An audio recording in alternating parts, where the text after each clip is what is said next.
Bismillahirrahmanirrahim. Assalamualaikum warahmatullahi wabarakatuh.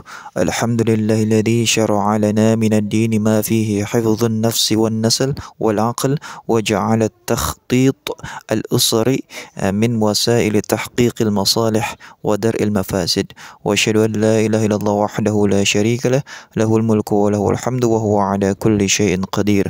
Wa asyhadu anna Muhammadan 'abduhu wa rasuluhu ba'athahu Allahu rahmatan lil alamin. Sallallahu alaihi wa ala alihi wa sahbihi ajma'in, amma ba'd. Segala puji bagi Allah Subhanahu wa taala, zat yang maha bijaksana dalam setiap ketentuan-ketentuannya. Salawat dan salam tercurah kepada Nabi besar Muhammad sallallahu alaihi wasallam, suri teladan di dalam segala aspek kehidupan, termasuk di dalam hal keluarga dan keturunan.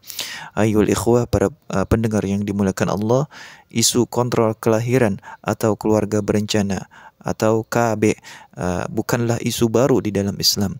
Sejak masa sahabat, ulama telah membahasnya dalam bentuk azl, yakni mengeluarkan mani di luar rahim istri. Maka pertanyaannya adalah, apakah hal itu boleh? Saya ingin memaparkan pandangan menurut fikih 4 madhab. Yang pertama adalah madhab Hanafiyah. Mereka membolehkan pencegahan kehamilan selama tidak permanen dan atas izin istri.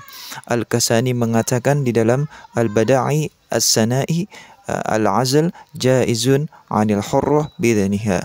Azl atau pencegah kehamilan dibolehkan terhadap istri yang merdeka dengan izinnya. Menurut madhab Malikiyah, mereka menyatakan kebolehan secara terbatas, khususnya jika ada maslahat seperti kesehatan ataupun ekonomi. Qala al-Imam Ibnu Abdul Bar, wa lam ya'ti fil ibahah al-azl 'anil nisa syai'un marfu' sahih wa qad ajaza al-ulama al-azl. Tidak ada hadis marfu' yang sahih tentang kebolehan azl, namun para ulama telah membolehkannya. Menurut madhab Syafi'iyah, diperbolehkan dengan syarat seizin istri. Imam Nawawi berkata, al-azl 'anal hurrah la yajuz illa bidhaniha. Azl terhadap istri merdeka tidak boleh kecuali dengan izinnya. Madhab Hanabilah, mereka juga memperbolehkan azl, sebagaimana yang dikatakan Ibnu Qudamah di dalam Al-Mughni, menegaskan al-azl naw'un min man'il hamal wa lam yurad fihi nahyun. Al-azl adalah bentuk mencegah kehamilan dan tidak ada larangan tentangnya. Lantas apa dalil hadis yang sahih? Tentunya diriwayatkan di dalam Sahih Muslim. Kunna na'zilu ala ahdi Rasulillah sallallahu alaihi wasallam wa huwa ya'lam falam yanhana. Kami melakukan azl di masa Rasulullah sallallahu alaihi wasallam dan beliau mengetahuinya namun tidak melarang kami. Hadis ini menjadi hujjah kuat bagi kebolehan kontrol kelahiran di dalam bentuk temporer. Lantas apa ucapan para ulama kontemporer?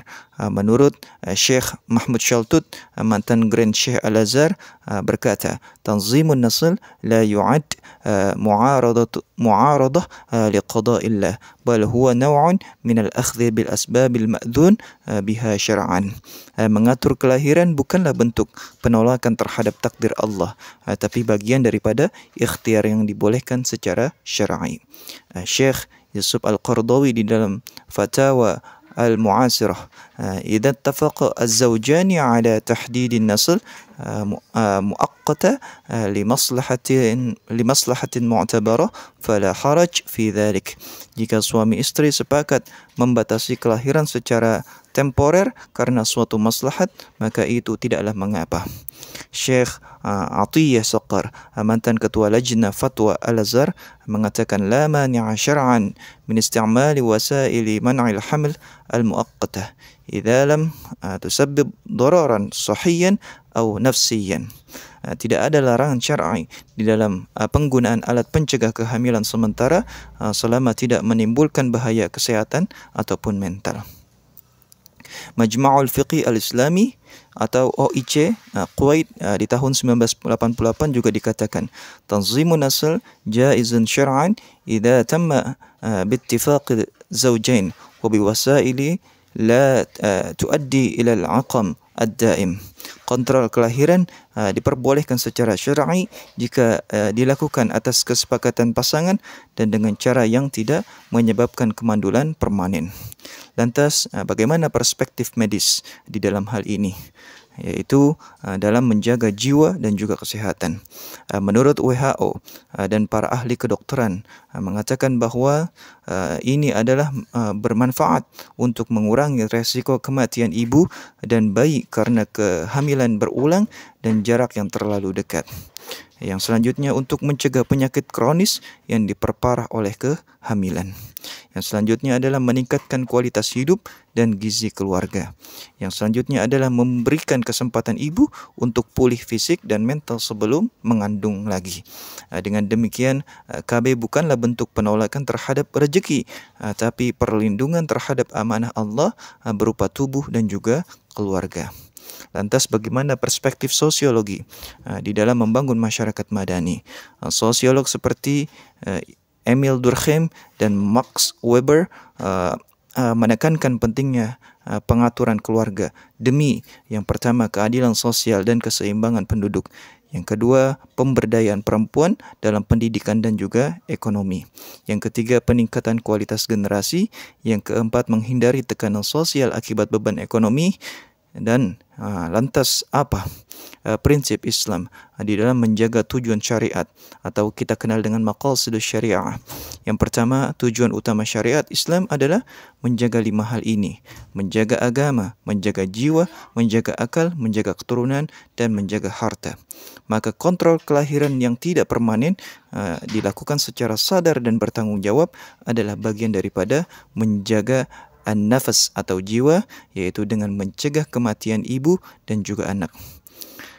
Yang selanjutnya adalah menjaga nasl atau keturunan, iaitu dengan menjamin kualitas pendidikan dan juga asuhan, dan menjaga al-mal, harta, dengan menghindari tekanan finansial yang melampaui batas.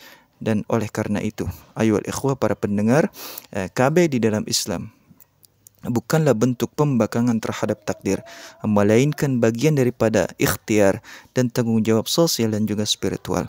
Selama dilakukan dengan cara yang halal dan tidak merusak, atas dasar kesepakatan pasangan dan juga untuk kemaslahatan keluarga dan umat, maka KB adalah solusi yang sesuai dengan syariat yang didukung dengan medis dan diakui juga secara sosial. Semoga kita dapat bersikap bijak, tidak ekstrim di dalam menolak maupun mendukung, tapi berpegang pada dalil, maslahat dan juga niat yang lurus.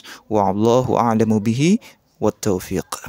Hadanallah. Wassalamualaikum warahmatullahi wabarakatuh.